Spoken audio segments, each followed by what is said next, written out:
Hello, my party people. Today is an episode of Vantage Point, except, that's what I'm going to title it, but it's just me.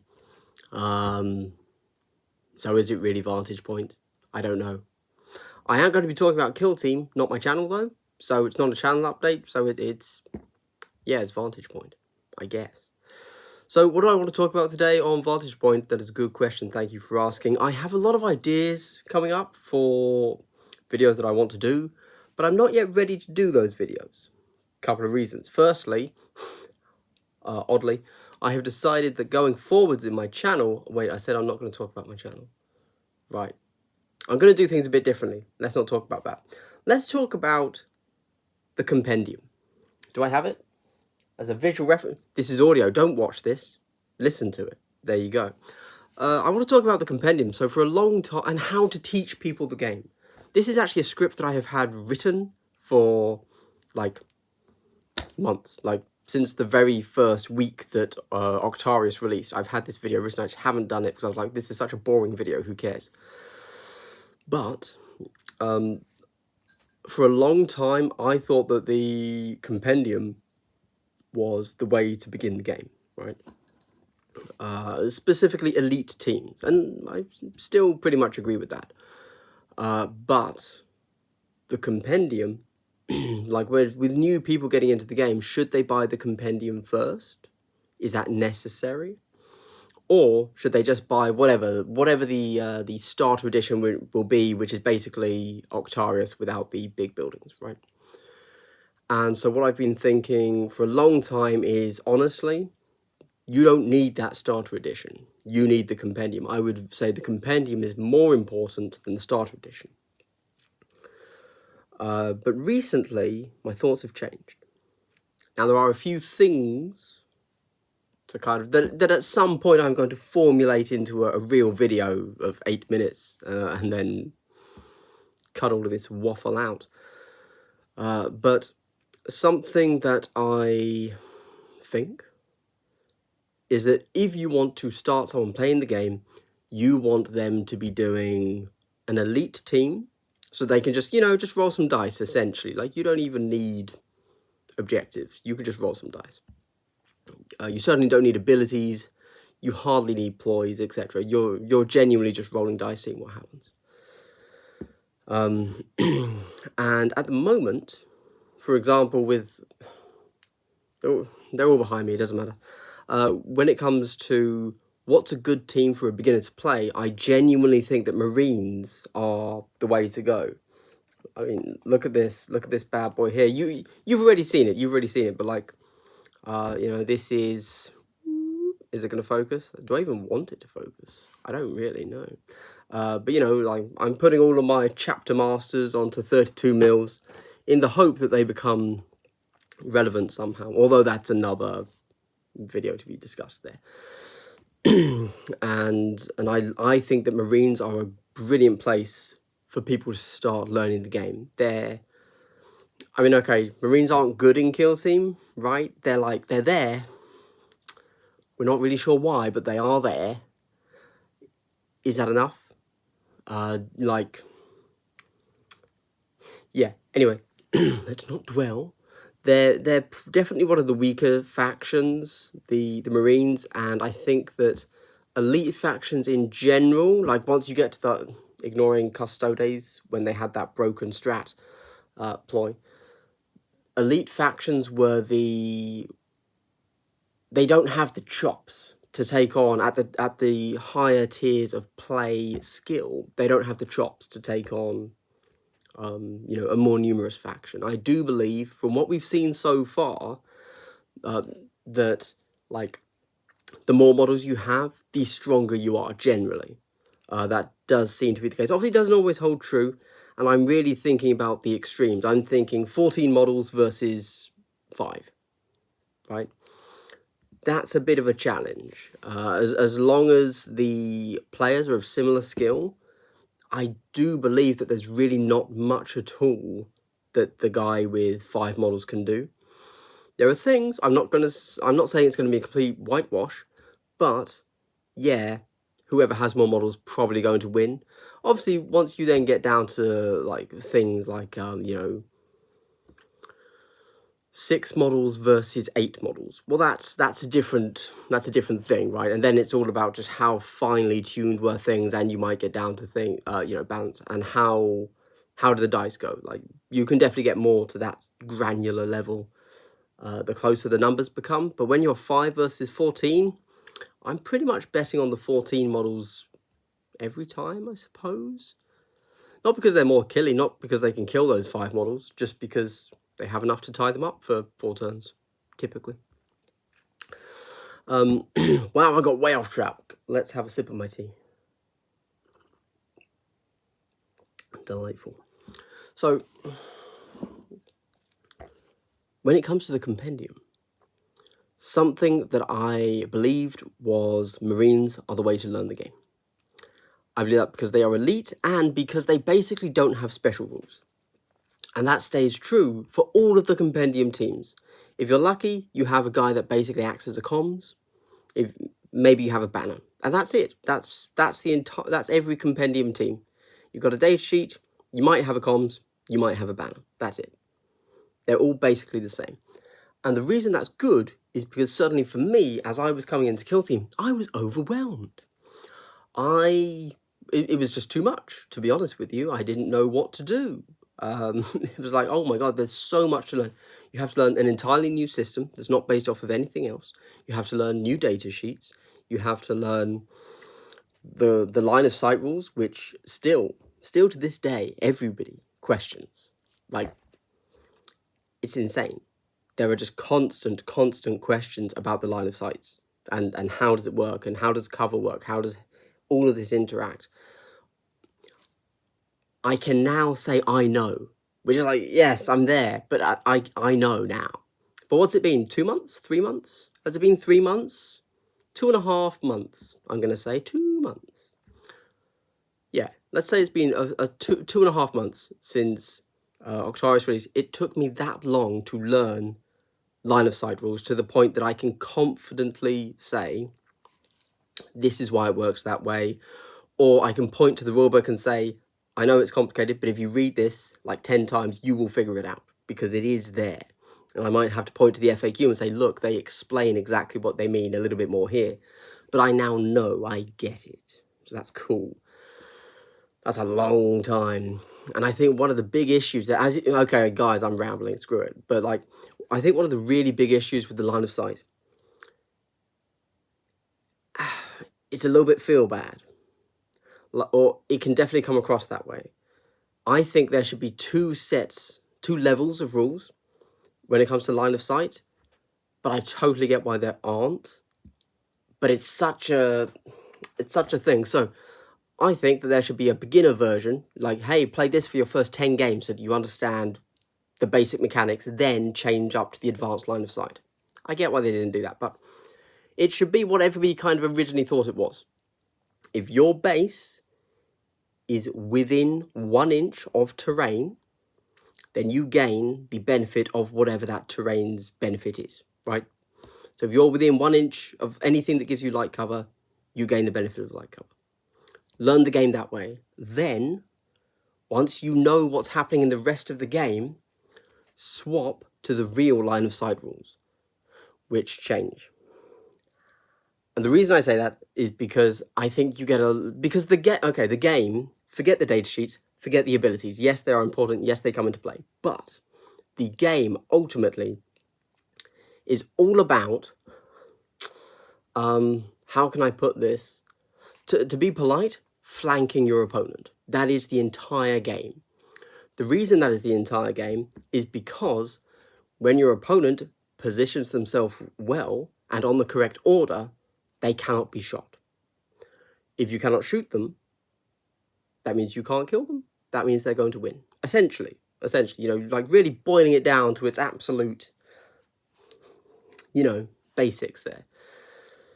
However, the entire concept of flanking is a gotcha. Like, that's how people refer to flanking. Whenever you play a game of 40k, I realise none of us do because nobody plays that terrible game. But bear with me, imagine it, hypothesize, okay? You always hear people talking about like a feel bad moment of you thought, playing by intent, right? You thought you were within that area of effect for the cover. And then your opponent says, oh no, but I can see you. And then you say, no, you can't, because like I deliberately moved there, and like you can't. And then you have to have a discussion. You have to say, okay, well, you didn't say that you were in that, and you haven't actually placed yourself in that because you're like half an inch out. A nice opponent will then say, okay, you can move up that extra inch or half inch to get the benefit of cover that you thought you were going to get. And if you ever look on a forum, they will then say, oh yes, well, I always play by intent. So when I move something, I say, I am now gaining cover from this. Do you agree? Your opponent agrees. Then whether or not you're actually like technically placed there, it doesn't matter, because you've both agreed that's how it is. And it would have been possible, but the minutiae of everything, yeah. You cannot play Kill Team like that, because you can move a model up, but you have to put the caveat. You have to say, okay, I'm here. Right now, we agree that none of your models can shoot me. Yes? Okay, yes, that's fine. As soon as you move an inch to the left or right to get around the terrain that you just said you can't be shot from, that's literally the game. That's literally the game. So you can't play by intent outside of just that original, without moving, no one can shoot me, correct? Yes, okay, cool. As soon as anybody moves, you have to redraw all of those cover lines, and that is the entire game. The entire game is, can I move to an angle at which my cover line, then, when it's passing through this angle of the terrain, Christ, how do I even describe the words? Don't get, don't intersect with the piece of terrain that you are hiding behind, to within an inch or whatever it is, because I've changed the angle on it. Whatever, you get me. And I think that is inherently a feel-bad moment that might turn a lot of people off. I forgot why I got onto that, but basically that is the core of the game, is a feel-bad moment. Obviously, I don't mind it, right? I'm always thinking about these things from the perspective of a new player, and like friction that they're going to come up against. I'm cool with it. Fine by me. I like it. I'm okay. To be clear, I have lost so many models with poor placement. And just like, I don't think a Marine will be able to move dash to flank me. And just, boom, they do. I'm dead. It's like, and it feels bad. It feels bad because I didn't realise they'd be able to do it.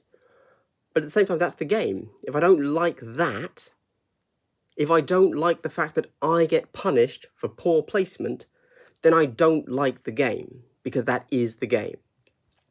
And I feel that it's a real feel-bads for new players who aren't quite expecting it. It's an area of friction.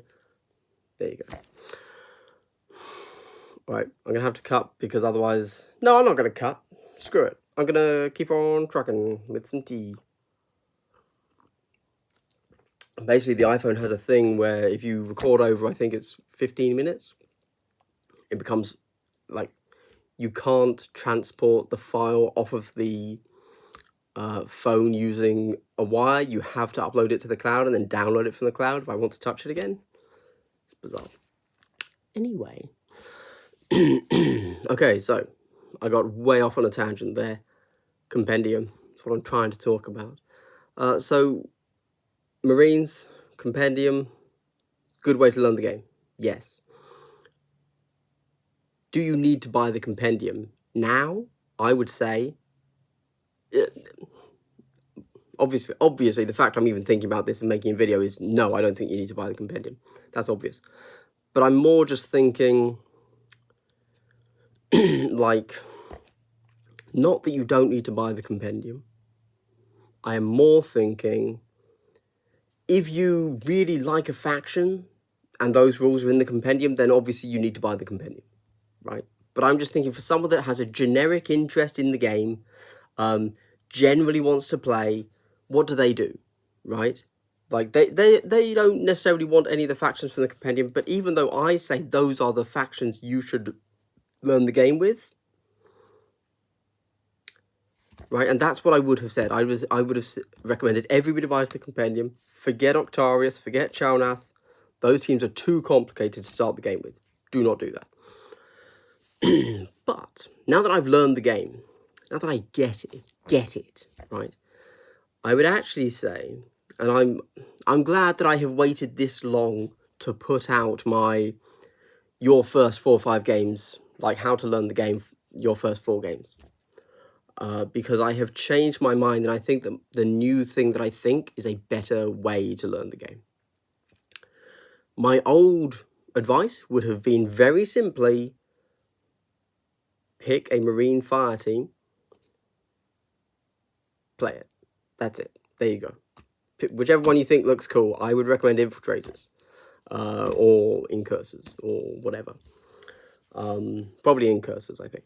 And then go ahead, knock yourself out, play 10 games. Your very first game, no objectives, CP rerolls the only thing you can do. Next game, okay, now you have objectives on the board, and it's not about, like, whoever scores the most VP wins, and it's just, whoever controls the objective at the end of the turning point gets 1 VP, right? And there's just 3 in the middle, and that's it. Then in the next game, same again, except you are now using ploys. And then the 4th game, honestly, just the same again. There you go. Yeah, you need to do it again. I wouldn't even say you need to start playing with TAC Ops. Like, that can come at some point, but I'd probably say, like, game 6, 7 onwards. I don't think you really need them. Or I suppose the 4th game there would actually just be a different deployment and layout of objectives, just so you get a little bit of difference. But, like, essentially you're doing the same thing. I say you don't really need to bring TAC Ops in for quite some time. And I would say do all of that with Marines, because I think Marines are super good to learn the game with, because not many models, not many rules, you're just learning how a bolter works, essentially. So that's cool. However, I don't think that needs to be done. I have my Krieg and I have all of my actual, like, bespoke kill teams right behind me. I have all of them, apart from AdMech, because, I don't know, I'm not overly fussed about AdMech. I've got my boys here, my 1,000 Suns. I've got my, I don't know why I'm showing you. This is a podcast. I've got my Krieg. I've got my Orcs. Oh, and you know where my Tau and my sisters are? They are inside the box that I have propped my phone up on. So yeah, good job me. I now believe that you should...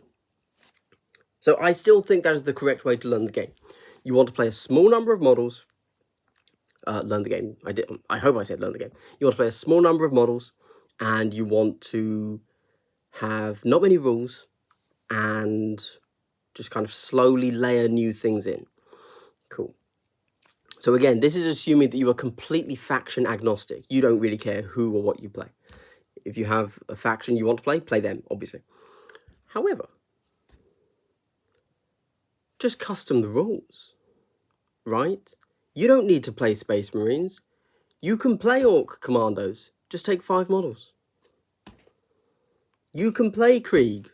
Take 7 models. That's still going to be roughly balanced. Like, you can go in with 1,000 Suns. It's fine.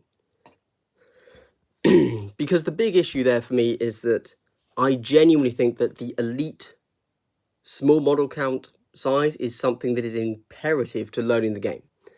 I don't think you should be overloading yourself with... we all learn at different speeds, but I've always been an elite model player. 100%. It's just something I prefer. Purely for this, partly because games are faster, which means that as a content creator, I can do something in that downtime. Like, I'm never, oh, I've run out of time. It's like, I finished the game, I've got half an hour left, great, let's do something. You know, whereas if you're playing a Swarm, you're probably hitting time or pretty close to that, you know? And it just drains the brain a lot more, which, whereas it might not seem like I'm fresh at the moment, or, you know, after a game, but trust me, big difference between 4 games playing 14 models and 4 games playing 5 models. I would say that's something. Anyway, so in this video I'm going to say, no, you don't need the compendium. Instead, these are the modifications I would make to the Octarius teams to make them play into each other correctly, like rough beginner power level, let's say. Which would indeed be 5 orcs and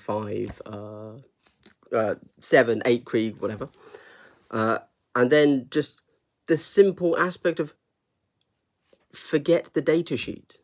Forget the special rules, forget the abilities. Don't use them until game 5 onwards. Then you can start thinking about things. But just add. So obviously you're using the basic stat block of them, obviously. That's the game. But like, just don't add in any abilities or special rules from the datasheet until further games.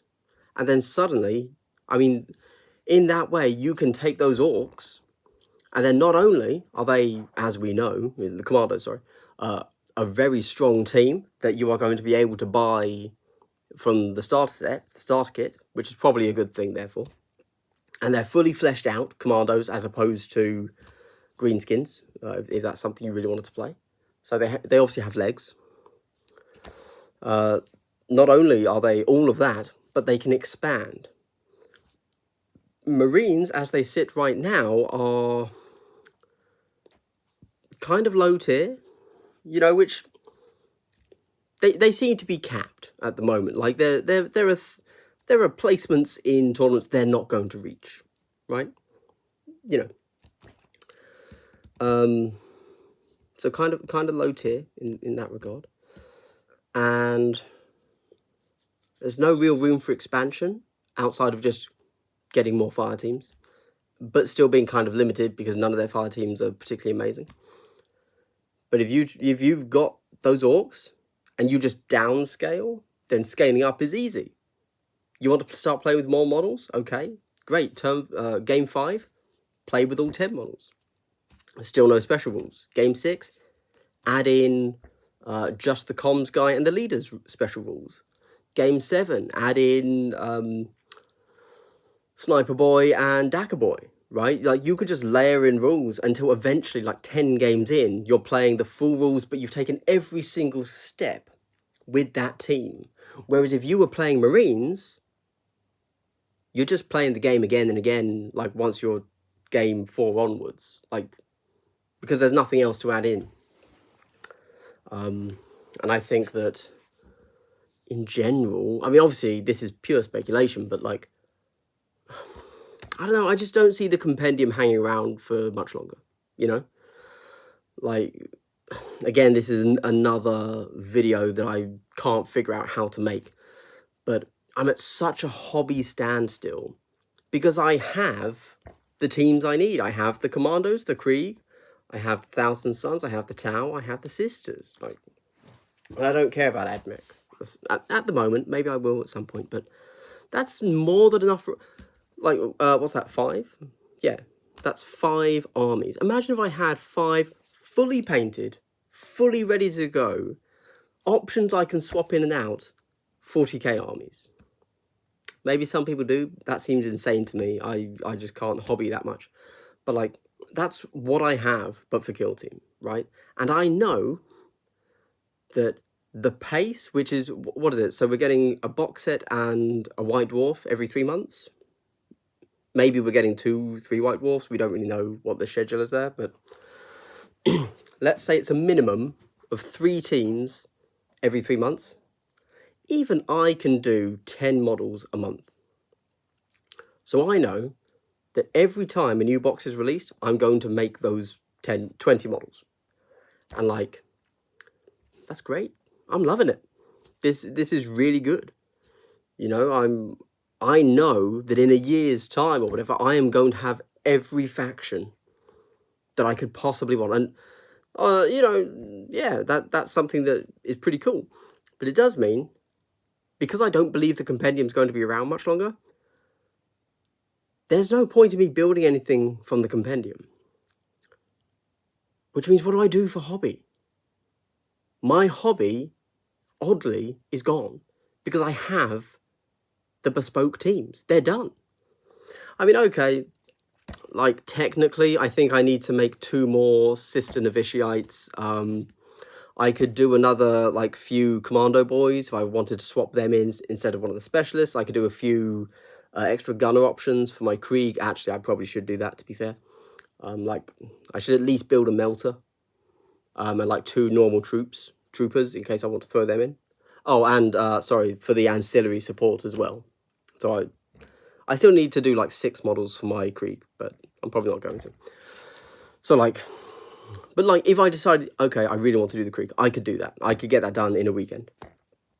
You know, and like, I've got no hobby. I've got nothing to do. What do I do? I'm at a complete loss, which is weird, because I'm only at a complete loss until we get a new team, but I don't know when the teams are coming. Like, maybe we're not getting another box until February, which is a full 3 months away. Maybe it's not coming till March because of delays.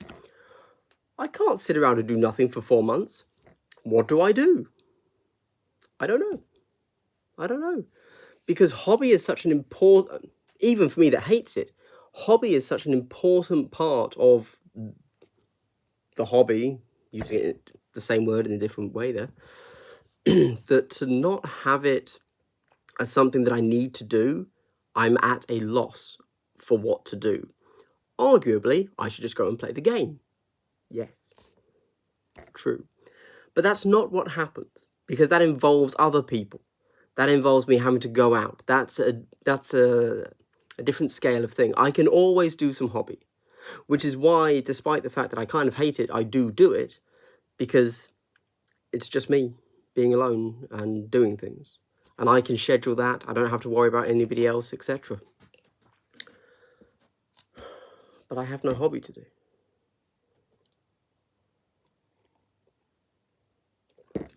Like, yeah.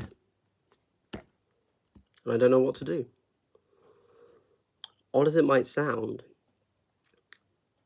because I'm like, because I know that the existing, okay, the Compendium exists, I could go and retrofit all of my old kill teams to work for this new edition as the Compendium sees them. But I am so sure that I don't want to do that, because I want to have because I don't want to waste my hobby time. I have no hobby to do, but when I do it, I don't want it to be wasted. And I believe that the Compendium's not going to be around for, you know, seems just like a huge waste to me. So I want to wait for the real teams to come out, which means essentially, when it comes to my hobby, there are actually only 6 teams in Kill Team. And I've done them all. Well, I've done 5 of them, and I don't care about AdMech. So I have completed all possible hobby in Kill Team. What do I do now? I don't know. 40k, that's what I do. But I can't focus. I can't focus at all. On the go, like, I have so many armies for 40k just lying around that I'm like, oh yeah, I'd like to do that. I've got Gene Stealer Coles, I've got Tau, I've got Heretic Astartes, I've got Eldar, I've got Harlequins, I've got Imperial Guard, I've got Demons, I've got Tyranids, I've got Necrons.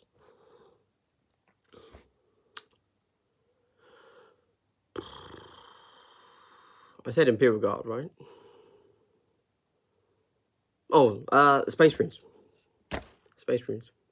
I have 10 armies for 40k. To be clear, these are whatever state they're in. They're not fully painted, but like if I took the models that I own and just snap, they were fully painted, I would have 2,000 point armies in all of these things. No problem. They'd probably be terrible, but like then it's fine. And like, I can't focus. I don't know what to do. That's so much. I think it's partly because I don't.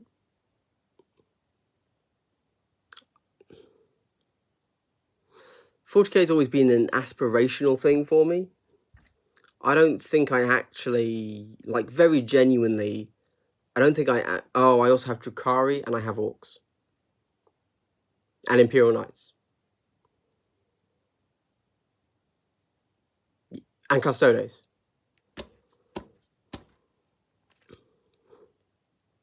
Oh, my Drukhari are fully painted because I bought them off eBay. Yeah. There you go.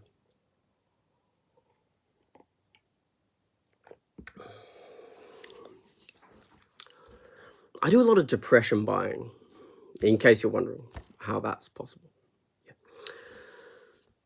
So, back on topic. I have 15 armies.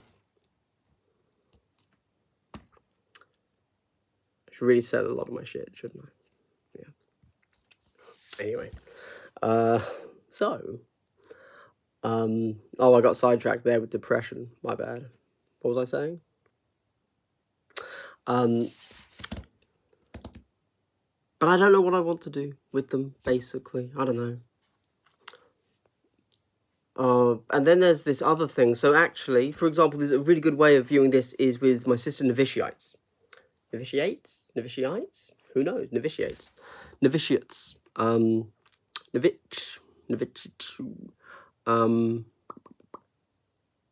think they're pretty cool. I actually wouldn't mind, because I don't think they're going to be that popular when you when you see them alongside Tau. I think you're going to see lots of Tau. You always do. Everyone likes to meme how they hate Tau, but probably because like the majority of people do play Tau because they're such a different aesthetic. They attract a different type of person, and they also don't clash with other armies. So, for example, some people might say, oh, well, actually, Space Marines and Heretic Astartes are so similar, I'm only going to play one. Something like that. Tau are just different to everything else, so they don't kind of clash aesthetically. So I suspect a lot of people play Tau just for that reason, kind of thing. So you're going to see a lot of Tau, a lot of people getting those Pathfinders, which is also a relatively cheap kit. It's going for quite cheap on eBay, because it's just one small additional sprue to an existing kit, which is pretty cool. Pretty cool that everyone's going to be able to get them easily, I guess. But it means the novitiates are... I mean, they're, I think they're good. But I don't think we're going to see them. Because I think the only reason people are buying them is because they want them in 40k, because they're like a cheap unit, something like that. And for example, I don't think anybody, I have a Sisters of Army. I have an Adeptus Sororitas. Okay, 16 armies. I have 16 2,000 point armies for 40k.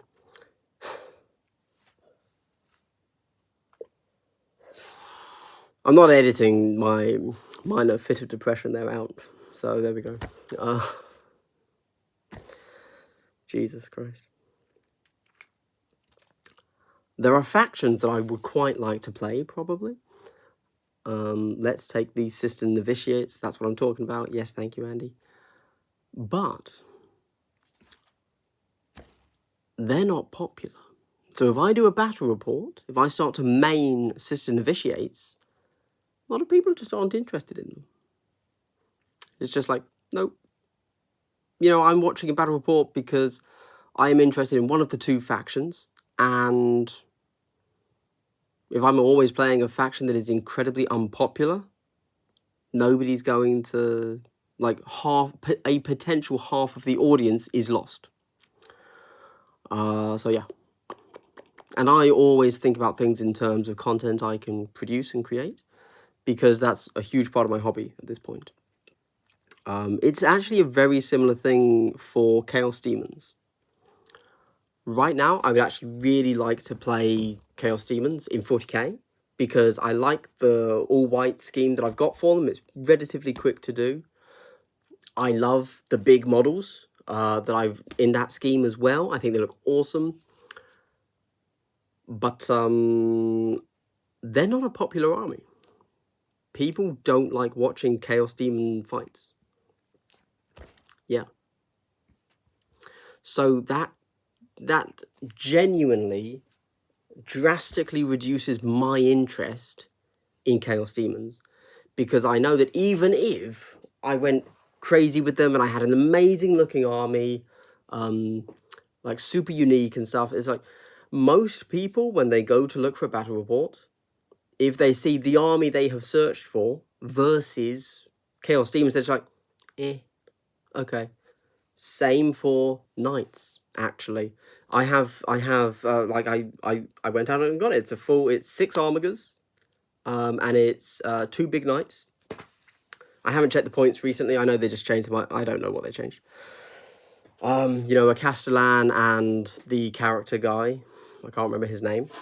And I was like, you know what? I'd really love to paint these guys up and make these like a 40k army, because there's only like, what is it? 8 models. Okay, they're big, but they don't need to look good. They just need to technically have paint on them. And I was like, yeah, that could be really good fun. Let's go for that. I was like, and I started looking around. I started checking out battle reports and views and stuff, and people don't click on Imperial Knight battle reports. I mean, obviously they do, but like not nearly as much as if it was Space Marines or Imperial Guard or Tyranids or whatever. So it's a real shame, because they would be something that I wouldn't mind playing.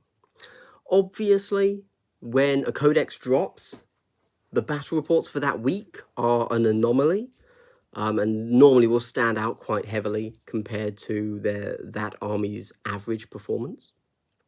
So if they drop an Imperial Knights codex for that week, Imperial Knights, they'll be everywhere. And they get pretty good ratings as well, because people want to see a rundown of the new codex.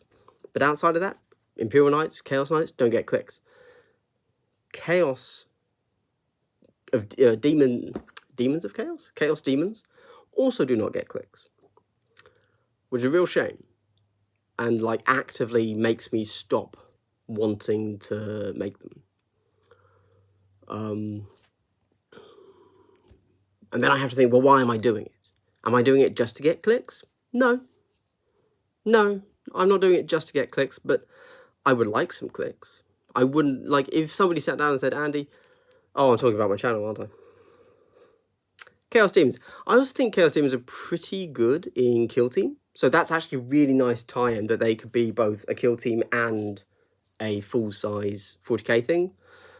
Actually, yeah, I need to do some demons, because I think I need to make more demonettes, because they're super good.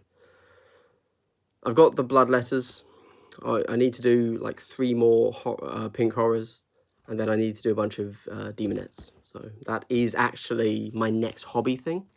I'll take a crack at that. Okay.